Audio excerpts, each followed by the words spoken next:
পশ্চিমবঙ্গের সংখ্যালঘু যারা আছে ভাই, তোমাদের কোনো স্থান নেই পশ্চিমবঙ্গে। কেন বললাম? বিজেপির বড় বড় নেতা যখন পুলিশের মা বোন তুলে গালাগালি করে, খিস্তা খামারি দেয়, তাদেরকে হুমকি দেয়, কলকাতা পুলিশ বলো পশ্চিমবঙ্গের পুলিশ বলো কোনো অ্যাকশন নেয় না। বীরভূমের বেতাজ বাদশাহ তিনি ওসিকে, ওসির মাকে, বোনকে, সবাইকে নিয়ে গালাগালি করে, ফোন রেকর্ডও থাকে, তাদের কিছু হয় না।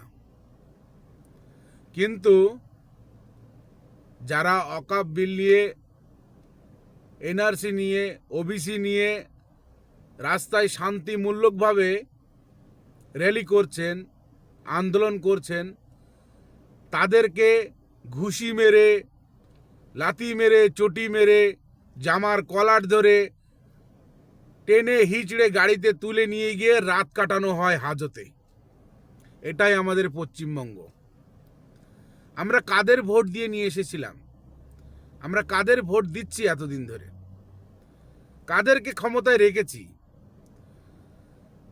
রাজ্য সরকার। এটা তো কেন্দ্রীয় সরকারের প্রবলেম না। রাজ্য সরকারের পুলিশ কেন পশ্চিমবঙ্গে নিরীহ মানুষদেরকে উৎপাত করছে?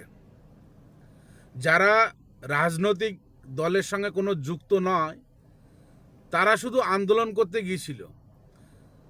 তাদের বিরুদ্ধে শুনলাম, সূত্র মারফত যেটা শোনা যাচ্ছে, যে সরকারি সম্পত্তি নাকি নষ্ট করেছে। কোথায় সম্পত্তি নষ্ট হয়েছে সরকারি? নাকি মুসলমানদেরকে ভয় দেখানো হচ্ছে, সংখ্যালঘুদেরকে ভয় দেখানো হচ্ছে? যে সরকার এখন বর্তমান ভয় পেয়েছে, আজ যে কাজটা করলো, গতকাল যে কাজটা করলো, তাদেরকে হাজতে রেখে রাত কাটানো হলো, তারা কি বাইরে এসে চুপ করে থাকবে? জবাব চাই মাননীয়, আপনার কাছে জবাব চাই। আপনার কাছে অনেক জবাব আছে, কিন্তু আপনি বিজেপিকে সাপোর্ট করার জন্য এগুলো করছেন। এটা পরিষ্কার, বাংলার মানুষ বুঝে গেছে। শুধু মুসলমানের ওপরে অত্যাচার করবেন, মুসলমানদেরকে দমিয়ে রাখবেন।